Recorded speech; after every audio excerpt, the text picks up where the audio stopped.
أعوذ بالله من الشيطان الرجيم.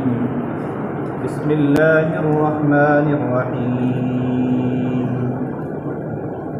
فلما جاء أمرنا جعلنا عاليها سافلها وأمطرنا عليهم حجارة من سجيل منضود مسومة عند ربك وما هي من الظالمين ببعيد. ما أريد أن أخالفكم إلى ما أنهاكم عنه إن أريد إلا الإصلاح ما استطعت وما توفيقي إلا بالله علیہ توکلت وإلیہ انیب. محترم ساتھیو، عزیز دوستو، پیارے بھائیو، انبیاء علیہ السلام کے تذکرے کا ایک مبارک اور سنہرا سلسلہ جاری ہے. انہی میں سے آج دو نبیوں کے حالات انشاءاللہ ہم سننے کی کوشش کریں گے. ان کے حالات کو قرآن کریم نے بڑی تفصیل سے بیان کیا ہے، لیکن مختصراً ہم انہیں سنیں. پہلے نبی ہیں حضرت لوط علیہ السلام. کل ان کے بارے میں بات آئی تھی کہ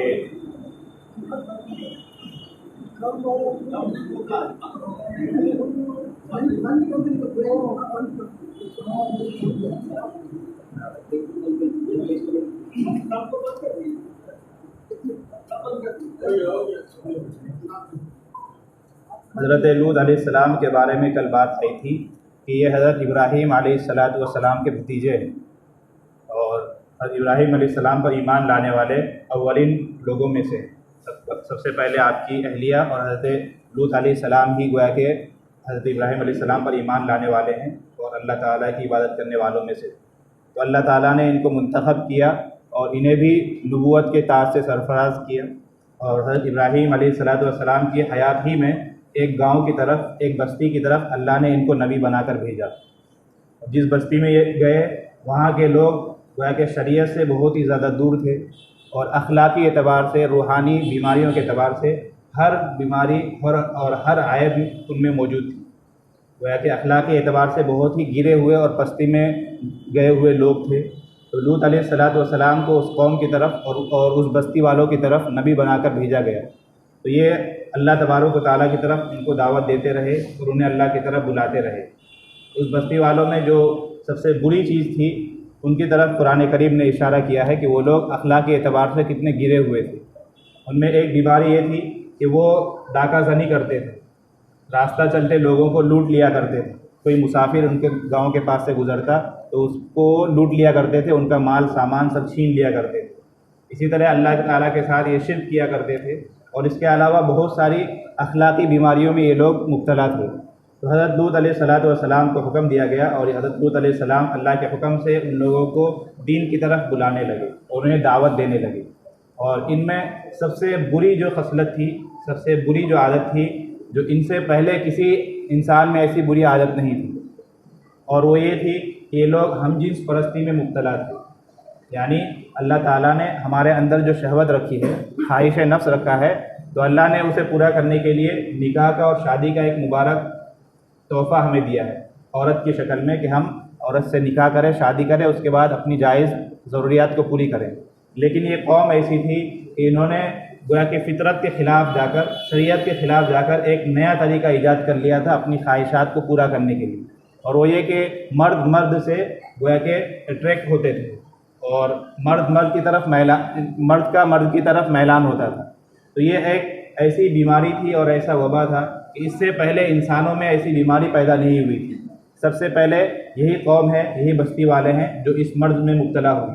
اور مبتلا اس طرح ہوئی کہ جب ان کو اللہ کے نبی حضرت لوط علیہ السلام نے روکنے کی کوشش کی تو انہوں نے نبی کی بھی مخالفت کی، انہیں مارنے کی دھمکیاں دینے لگے اور ان کو پریشان کرنے لگے. حتیٰ کہ قرآن کریم نے یہاں تک منظر کشی کی ہے کہ یہ لوگ حضرت لوط علیہ السلام کو طعنہ دیتے تھے کہ آئے بڑے پاک دامن، یعنی تم تو بڑے نیک ہو، تم تو بڑے پاک دامن ہو، ایسا ویسا کہتے تھے. حالانکہ پاک دامن ہونا اور اپنی عزت کو محفوظ رکھنا یہ انسان کی خصوصیت ہے، انسان کے لیے ایک عزت کی بات ہے، شرف کی بات ہے، لیکن اس شرف کو اور عزت کی اس چیز کو بھی یہ لوگ گویا کہ ایک برائی سمجھ کر حضرت لوط علیہ السلام کے بارے میں تذکرہ کرتے تھے اور ان کے بارے میں کمنٹ کرتے تھے کہ تم تو بڑے نیک ہو، تم تو بڑے متقی انسان ہو، جاؤ تم اپنا کام کرو۔ تو لوط علیہ السلام پھر بھی ان کو گویا کہ ان کی کڑوی کسیلی باتیں سننے کے باوجود ان کو اللہ کی طرف بلانے لگے اور اس طبی فعل سے ان کو روکنے لگے۔ لیکن یہ قوم جو تھی یہ سرکشی میں بہت آگے نکل چکی تھی۔ اللہ نے جو جائز راستہ دیا تھا خواہش کو پورا کرنے کے لیے، اس کو چھوڑ کر غیر فطری عمل کی طرف یہ لوگ ملوث ہو گئے تھے۔ تو اللہ تبارک و تعالیٰ نے پھر آخر میں اپنے عذاب بھیجنے کا فیصلہ کیا، اور قوم بھی گویا کہ عذاب کی منتظر تھی۔ لوط علیہ السلام جب انہیں سمجھاتے تو یہ لوگ بات کو سمجھنے کے بجائے انہیں چیلنج کرتے کہ جاؤ تم سے جو ہو سکتا ہے تم کر لو، تم جس عذاب سے ہمیں ڈرا رہے ہو جاؤ عذاب لے آؤ۔ تو اللہ کا ضابطہ ہے کہ جب قوم خود کوئی معجزہ مانگے یا کوئی عذاب کا مطالبہ کرے تو پھر اللہ تعالیٰ ایسا دردناک اور ایسی سزا دیتے ہیں کہ وہ عبرت کا نشان بن جاتے ہیں، ہمیشہ کے لیے عبرت کی نظر سے انہیں دیکھا جاتا ہے۔ تو اللہ تعالیٰ نے ان پر عذاب بھیجنے کا فیصلہ کیا، تو فرشتوں کو انسانی شکل میں اللہ نے بھیجا، اور بالکل خوبصورت لڑکوں کی شکل میں، کیونکہ یہ قوم لڑکوں کے اور خوبصورت لڑکوں کی فتنے میں مبتلا تھی، تو ان کو آزمانے کے لیے اللہ نے فرشتوں کو انسانی شکل میں بھیجا۔ سب سے پہلے وہ لوگ حضرت ابراہیم علیہ السلام کے پاس آئے، تو پہلے مرحلے میں تو ابراہیم علیہ السلام بھی سمجھ نہ سکے کہ یہ فرشتے ہیں، اس لیے کہ انسانی شکل میں آئے تھے۔ پھر جب بات چیت ہوئی تب ان کو پتہ چلا کہ اللہ تعالیٰ نے ہمیں بھیجا ہے، اور قوم لوط کی طرف گویا کہ ہمیں عذاب لے کر اللہ نے بھیجا ہے۔ اور اسی موقع پر حضرت ابراہیم علیہ السلام کے بارے میں آپ کو پتہ ہے کہ ان کی جو اولاد ہوئی ہے لمبی عمر کے بعد ہوئی ہے، یعنی بڑی عمر جب ان کی ہو گئی تھی تب اللہ نے انہیں اولاد کی نعمت سے سرفراز کیا ہے۔ تو فرشتوں نے انہیں اولاد کی بشارت بھی دی، اور اس کے بعد پھر یہ بھی بتلایا کہ ہم عذاب لے کر آئے۔ وہ تو پریشان ہو گئے کہ وہاں میرا بھتیجا بھی ہے، میرے بھتیجے کا کیا ہوگا؟ تو فرشتوں نے پھر انہیں تسلی بھی دی کہ نہیں، ہم ان کو اور ان کے ماننے والوں کو بچا لیں گے، باقی جو لوگ سرکش ہیں وہی مبتلا ہوں گے۔ پھر وہ فرشتے وہاں سے حضرت لوط علیہ السلام کی طرف روانہ ہوئے، اور روایت میں آتا ہے کہ شام کا وقت ہو رہا تھا، حضرت لوط علیہ السلام کوئی کام میں مصروف تھے، اتنے میں یہ لوگ آئے اور ان سے کہنے لگے کہ ہم آپ کا مہمان بننا چاہتے ہیں، ہم مسافر انسان ہیں، ہمارے لیے کوئی ٹھکانہ نہیں ہے، آپ ہمیں ٹھکانہ دیجیے۔ تو مہمان نوازی بہت اچھی چیز ہے، لوط علیہ السلام تیار تو ہو گئے، لیکن دل میں ایک فکر کہ قوم تو اگر ان کو دیکھ لے گی، قوم کو پتہ چل جائے گا، پھر وہ لوگ ان کے پیچھے پڑے گی، اور یہ میرے مہمان ہیں، میں ان کو پناہ دے رہا ہوں، خدا نخواستہ اگر ان کی عزت کے ساتھ وہ لوگ کھلواڑ کرے تو میرا کیا ہوگا؟ کہ وہ فکر میں ہو گئے اور مہمانوں کو بچانے کے لیے وہ فکر مند ہو گئے۔ اتنے میں ہی کسی طرح قوم کو پتہ چل گیا کہ کچھ خوبصورت لڑکے آئے ہوئے لوط علیہ السلام کی، تو ساری قوم ٹوٹ پڑی، کیونکہ وہ اس فتنے میں مبتلا ہی تھی۔ لوط علیہ السلام برابر ان کو سمجھانے لگے کہ بھائی یہ میرے مہمان ہیں، اگر تمہیں ضرورت پوری کرنی ہے تو لو میری بیٹیاں ہیں، ان سے نکاح کرو، ان سے اپنی تم خواہشات پوری کر لو۔ لیکن قوم چونکہ غلط روش پر چل پڑی تھی، فطرت اور انسانیت کا جو راستہ تھا اس میں انہیں مزہ نہیں آتا، وہ غیر فطری طریقے سے ہی گویا کہ ان کو مزہ آنے لگا تھا، تو وہ لوگ کہنے لگے کہ نہیں، ہم تو انہی سے گویا کہ اپنی ضرورت پوری کریں گے۔ خیر جب بہت بات ہونے لگی، حضرت علیہ السلام پریشان ہونے لگے، پھر آخر میں فرشتوں نے ان کو بتلایا کہ آپ گھبرائیں نہیں، ہم انسان نہیں ہیں، ہم فرشتے ہیں، ہم ان پر عذاب لے کر آئے ہیں، لہذا آپ اور آپ کے ماننے والے جو ہیں آپ کے گھر والے، آپ سب کو لے کر بستی سے نکلیے، انشاءاللہ صبح ہوتے ہوتے ہم ان کا گویا کہ کچھ کام کرتے ہیں، یعنی ان پر عذاب برسایا جائے گا۔ روایت میں آتا ہے کہ لوط علیہ السلام اپنی پوری فیملی کو لے کر اور ماننے والوں کو لے کر نکلے، حتیٰ کہ آپ کی ایک بیوی تھی اس کو بھی لے کر نکلے، لیکن بیوی جو ہے وہ اس کام میں ملوث تو نہیں تھی، لیکن ان کے سپورٹ میں تھی، بیوی ان لوگوں کے فیور میں تھی، سپورٹ میں تھی۔ اور یہاں تک بھی آتا ہے کہ جو لڑکے آئے تھے ان کی جاسوسی ان کی بیوی نے کی تھی، بتلا دیا تھا لوگوں کو کہ دیکھو یہاں پر کچھ خوبصورت لڑکے آئے ہوئے ہیں، تو بیوی چونکہ ان کے سپورٹ میں تھی، اللہ تبارک و تعالیٰ نے ان کی بیوی کو بھی ہلاک کر دیا۔ ایک روایت میں تو یہاں تک ہے کہ بیوی کو بھی گویا کہ وہ چھوڑ کر ہی گئے تھے، فرشتوں نے منع کر دیا تھا کہ ان کو لے کر مت جائے، یہ بھی اس عذاب میں مبتلا ہوگی۔ دوسری روایت میں یہ ہے کہ بیوی کو لے کر تو نکلے تھے، لیکن جب قوم پر عذاب آیا تو اس کے گنگرج اور آواز کو سن کر بیوی نے مڑ کر دیکھا تو ایک پتھر ان کو بھی لگا اور وہ وہیں پر ہلاک ہو گئی۔ اللہ نے عذاب اس طرح دیا ہے جو میں نے آیت آپ کے سامنے پیش کی، اللہ تعالیٰ نے ان پر اتنا دردناک عذاب بھیجا اور اس طرح کیا کہ ان کو زمین سے اٹھا کر آسمان تک لے جایا گیا اور وہاں سے لے جا کر چھوڑ دیا گیا۔ پھر چھوڑنے کے بعد جب یہ نیچے آئے ہیں ان پر گویا کہ پتھر برسائے گئے، اور قرآن کہتا ہے ایسے پتھر جو تہ بتے تھے، یعنی ایک پتھر نہیں لگا بلکہ کئی پتھر لگنے لگے، اور یہاں تک کہ ان کو مسمار کر دیا گیا۔ مسومۃ عند ربک، ان پتھروں پر نام بھی لکھے ہوئے تھے، یعنی کس پر کون سا پتھر لگنا ہے، نشان زدہ پتھر تھے۔ تو تو اس طرح دردناک موت ان کو دیا گیا اور اس طرح اس پوری قوم کو گویا کہ ہلاک کر دیا گیا۔ تو جو بھی قوم گویا کہ فطرت سے ہٹتی ہے، اللہ تبارک و تعالیٰ کے بتلائے ہوئے طریقے سے ہٹتی ہے، انہیں اسی طرح دردناک موت دیا جاتا ہے۔ یہ گویا کہ ہمارے لیے ایک سبق ہے۔ آج کے زمانے میں اگر ہم غور کریں کہ ہمیں اس پورے واقعے سے حضرت لوط علیہ السلام کی قوم سے کیا سبق ملتا ہے، اگر عالمی حالات آپ کے علم میں ہو تو آج ایک تنظیم چلی ہے LGBTQ، اور پتہ نہیں پلس آگے لگا کر وہ لوگ اور بھی اس تنظیم میں اضافہ کر رہے ہیں۔ اس کا خلاصہ یہی ہے کہ یہ لوگ یہی کہنا چاہتے ہیں کہ جو شریعت نے جو بتلایا ہے، جو فطری طریقہ ہے کہ انسان اپنی ضرورت کو پوری کرنے کے لیے شادی کرے، اللہ نے عورت کو بنایا ہے، شادی کرے، نکاح کرے، اس کے بعد جو کرنا ہے کرے، لیکن یہ ان کا کہنا یہ ہے، اس تنظیم کا کہنا یہ ہے کہ شادی کرنا کوئی ضروری نہیں، بلکہ یہاں تک اگر ان میں غور کریں گے تو وہ کہنا یہ چاہ رہے ہیں کہ شریعت کو ہی نہ مانو، شریعت نے جو پابندیاں رکھی ان پابندیوں سے تم آزاد ہو جاؤ۔ اور ان کے یہاں مرد سے، عورت سے شادی کرتی، اور کئی ممالک میں یہ بالکل قانونی طور پر اس کی اجازت ہے۔ ہمارے یہاں بھی باتیں چل رہی ہے لیکن اب تک پاس نہیں ہوا، ہو سکتا ہے کچھ سالوں میں لوگ پاس کرا لیں۔ تو یہ عالمی ایک تنظیم ہے، کویت سے نکلا اور پھر پوری دنیا میں اس کی جو ہے اثرات پھیل گئے ہیں، اور ایسے پاگل لوگ ہیں۔ اگر آپ غور کریں گے، ایک عقل مند انسان اگر سوچے تو ہنسی آتی ہے۔ ہوتا یہ ہے کہ ایک آدمی پیدا ہوا لڑکا، 10 سال 12 سال 15 سال ہو گئے، لڑکا ہی ہے، لیکن اب وہ ایک زمانے میں کہنے لگتا ہے کہ بھائی مجھے فیل ہو رہا ہے اندر سے کہ میں لڑکا نہیں ہوں، حالانکہ ہر چیز لڑکوں والی ہے، ہاتھ پیر اور جتنی چیزیں ہیں سب لڑکوں کے ہیں، سارے کام لڑکوں کے کر رہا ہے، لیکن اب وہ ایک شوشہ اس کے دل میں آ گیا کہ اسے اندر سے فیل ہو رہا ہے کہ میں لڑکا نہیں ہوں، میں تو لڑکی ہوں۔ اب وہ لڑکی بننے کی کوشش، ساری چیزیں لڑکیوں والے۔ اسی طرح کوئی لڑکی ہے، پیدا ہوئی لڑکی، ہر چیز لڑکی کی ہے، کچھ سال گزرنے کے بعد اب وہ کہہ رہے کہ نہیں، مجھے اندر سے فیل ہو رہا ہے کہ میں لڑکا ہوں، یعنی جو جینڈر ہے دو ہی ہے، یا تو مذکر ہے یا مؤنث ہے۔ اب یہ ایک نئی گویا کہ ان لوگوں نے فطرت کے خلاف ایک نئی آواز لگائی۔ بعض ایسے پاگل وہ یہ کہتے ہیں کہ نہ میں لڑکا ہوں نہ لڑکی ہوں، میں کچھ بھی نہیں ہوں۔ کچھ وہ ہیں جو ایسے پاگل ہے وہ کہتے ہیں کہ مجھے پتہ ہی نہیں کہ میں کیا ہوں۔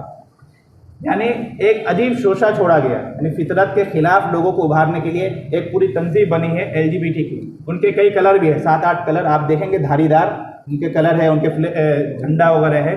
یہ لوگ رہ کر آواز اٹھاتے ہیں۔ تو یہ جو ساری کوششیں ہو رہی ہے، گویا کہ یہ وہی لوط علیہ السلام کی جو قوم تھی انہی کی گویا کہ یہ لوگ نقش قدم پر ہیں۔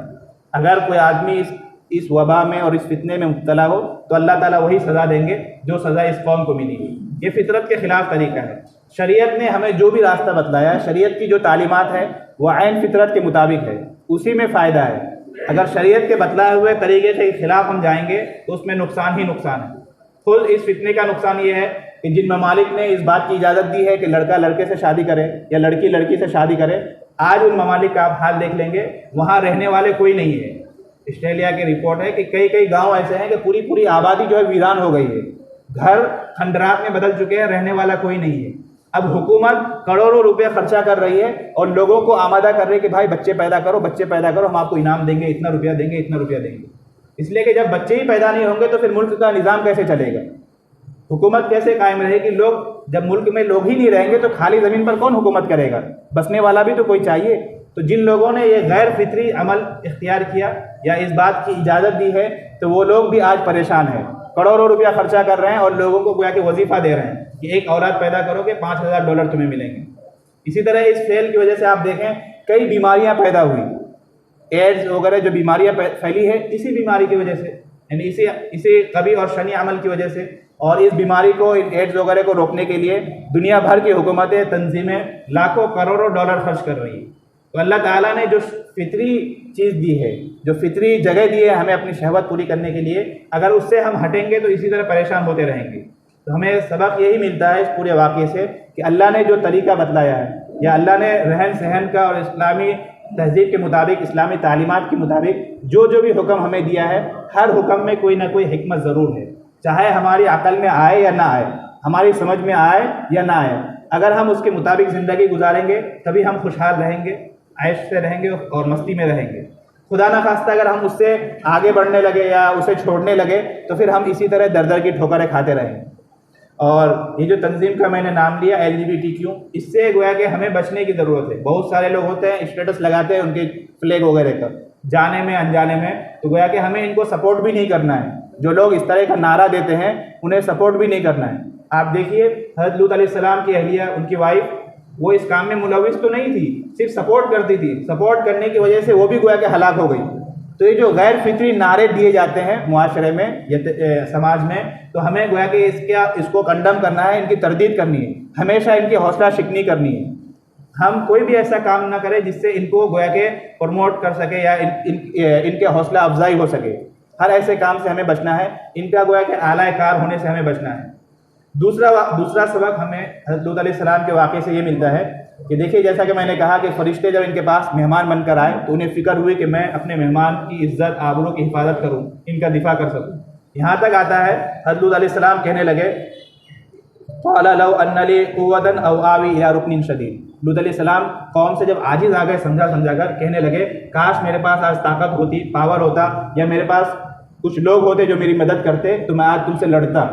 یعنی اپنے مہمان کی عزت بچانے کے لیے قوم سے لڑنے کو تیار ہو گئے۔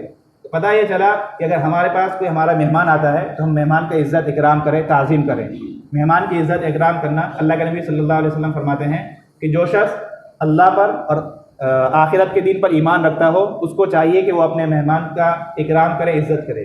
لہذا مہمان کو ہمیں بوجھ نہیں سمجھنا چاہیے، مہمان کی عزت اور اکرام کرنا چاہیے۔ یہ گویا کہ دوسرا سبق ہمیں ملتا ہے۔ تو یہ حضرت لوط علیہ السلام تھے اور ان کی قوم تھی جن کا یہ برا انجام ہوا بری عمل کی وجہ سے۔ اسی لیے ہمیں چاہیے کہ ہم غیر فطری چیزوں سے بچیں، شریعت نے جن چیزوں کا ہمیں حکم دیا ہے انہی چیزوں پر ہم قائم رہیں۔ دوسرے نبی ہیں حضرت شعیب علیہ السلام۔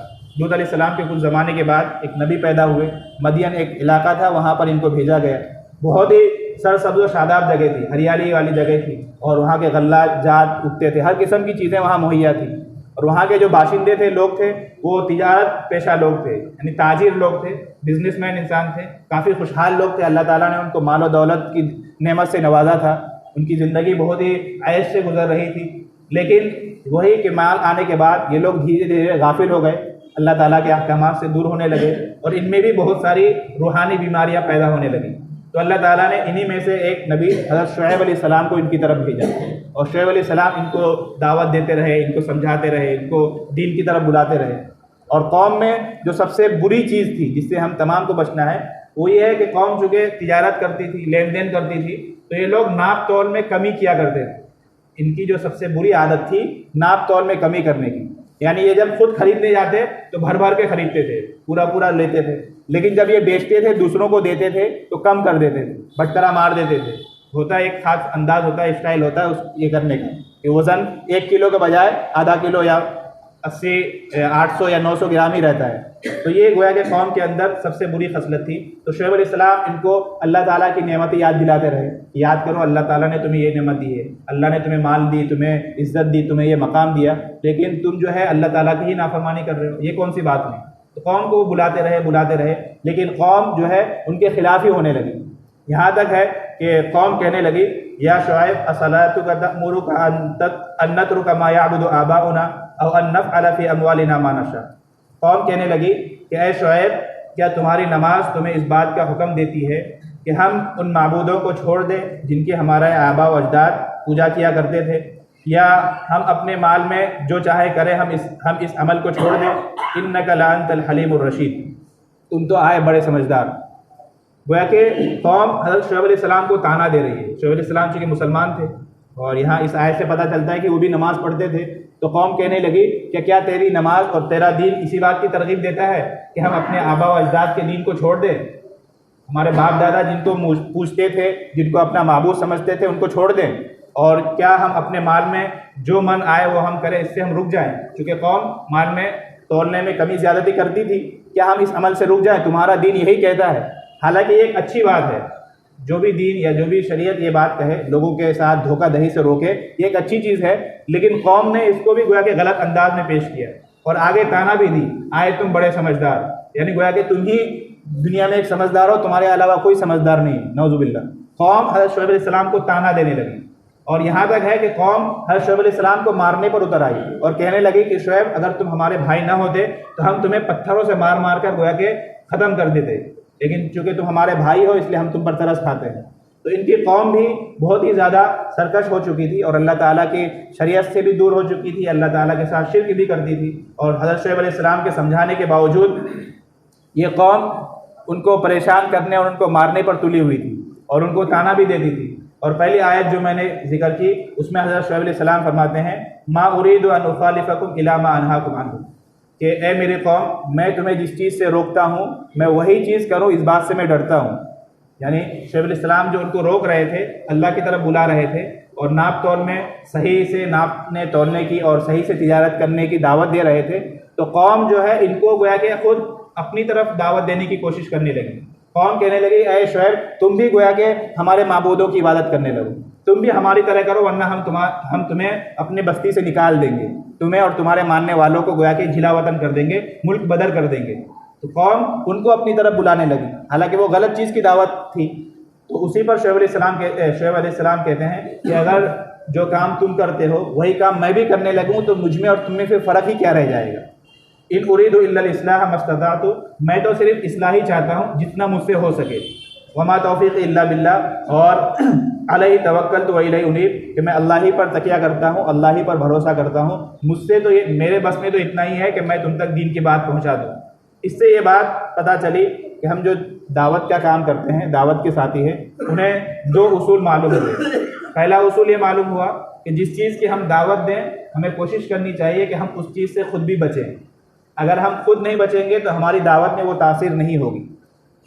کوئی ضروری نہیں ہے کہ جو چیز آپ کے اندر، جو عمل آپ کے اندر نہیں ہے آپ اس کی دعوت نہ دیں، دعوت دینی چاہیے، دعوت سے عمل اپنے اندر اترتی ہے، لیکن کوشش یہ ہونی چاہیے کہ ہم جس چیز کی دعوت دے رہے ہیں پہلے سے ہم اس پر عمل بھی کریں تاکہ ہماری دعوت میں ایک تاثیر ہو۔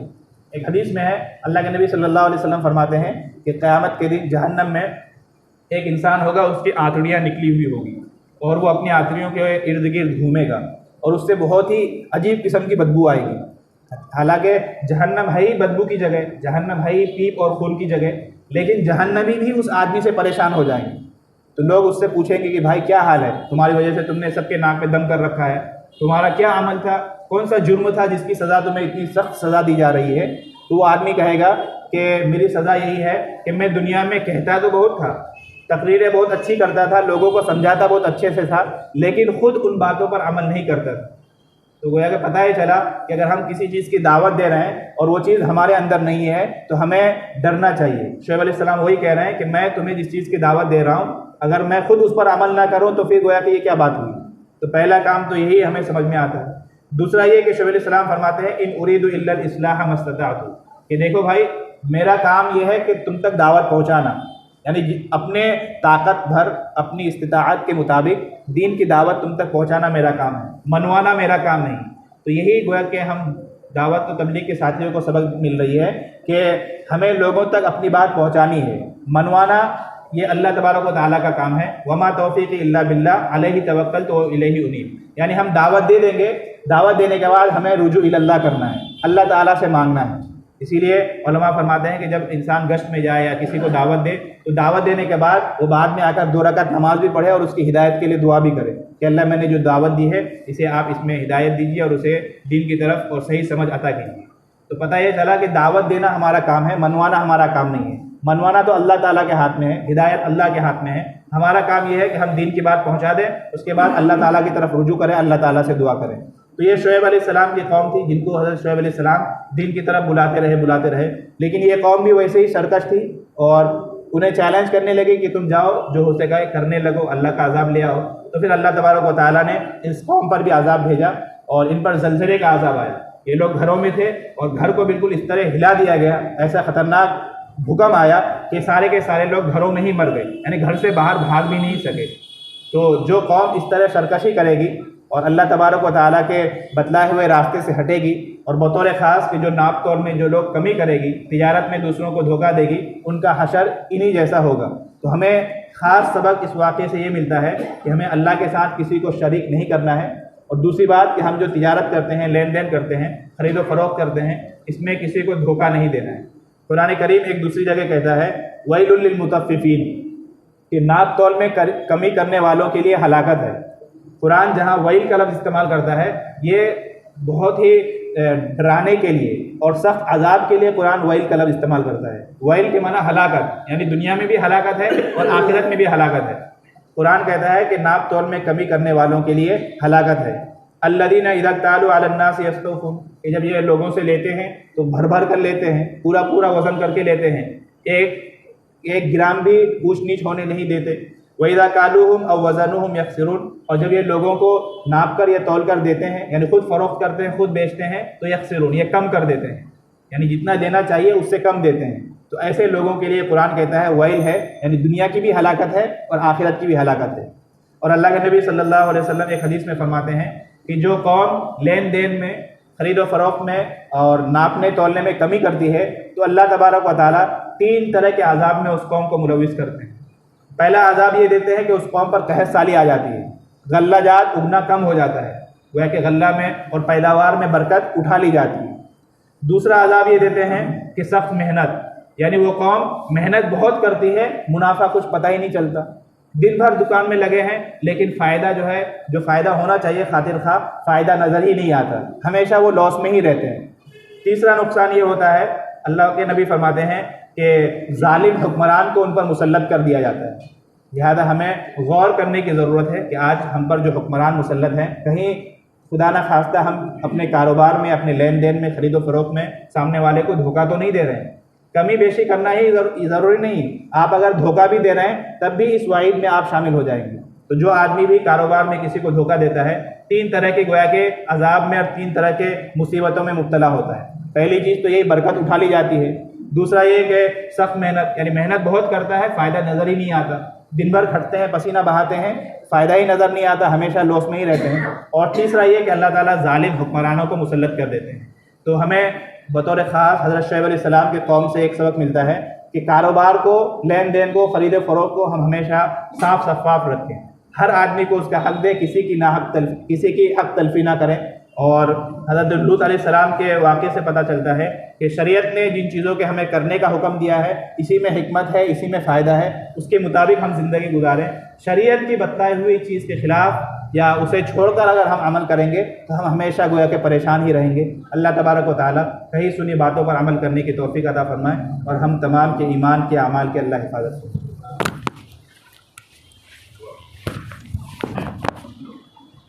بسم اللہ الرحمن الرحیم، الحمد للہ رب العالمین، اللہم لک الحمد کلہ ولک الشکر کلہ، اللہم لا احصی ثناء علیک انت کما اثنیت علی نفسک، ربنا آتنا فی الدنیا حسنہ وفی الآخرۃ حسنہ وقنا عذاب النار۔ الہ العالمین ہم تمام کے گناہوں فرما، الہ العالمین ہم تمام کے حسنات فرما، سیئات و حسنات سے مبدل فرما۔ الہ العالمین ہم میں جو پریشان حال ہیں، ہر ایک کی پریشانیوں کو دور فرما، جو بیمار ہیں اللہ انہیں صحت کی دولت نصیب فرما، یا اللہ جو ہاسپٹل میں ہیں اللہ انہیں خیر کے ساتھ گھر تک صحت یابی کے ساتھ لوٹنے کی توفیق عطا فرما۔ الہ العالمین ہم تمام کے روزی روزگار میں برکت عطا فرما، گھروں میں چین سکون سکینت نازل فرما، اے اللہ ہماری اولاد کو آنکھوں کی ٹھنڈک بنا۔ الہ العالمین ہم تمام کی اخلاقی حفاظت فرما، روحانی بیماریوں سے ہماری حفاظت فرما۔ اے اللہ مسلمان جہاں کہیں پریشان حال ہیں، ہر ایک کی پریشانیوں کو دور فرما، ہر ایک کی مدد اور نصرت فرما، جو باتیں کہی گئی سنی گئی ان پر عمل کرنے کی توفیق عطا فرما۔ اے اللہ تیرے شریعت پر چلنے کی اور جمع رہنے کی توفیق عطا فرما۔ الہ العالمین فطری اعمال سے ہم تمام کی حفاظت فرما۔ اے اللہ ہمیں حلال پاکیزہ اور طیب روزی عطا فرما۔ الہ العالمین ہم تمام کے جائز مقاصد کو پورا فرما، جو دعائیں مانگی گئی وہ بھی عطا فرما، جو مانگنی تھی نہیں مانگ سکے وہ بھی عطا فرما۔ تیرے نیک بندوں نے تجھ سے جو بھی خیر کی دعائیں مانگی گئی ہر ایک میں ہمارا حصہ نصیب فرما۔ الہ العالمین نبی کریم صلی اللہ علیہ وسلم سے صدقے فیض ہماری دعاؤں کو قبول فرما، وصلی اللہ علیہ خیر خلقہ وآلہ واصحابہ وذریتہ اجمعین برحمتک یا ارحم الراحمین۔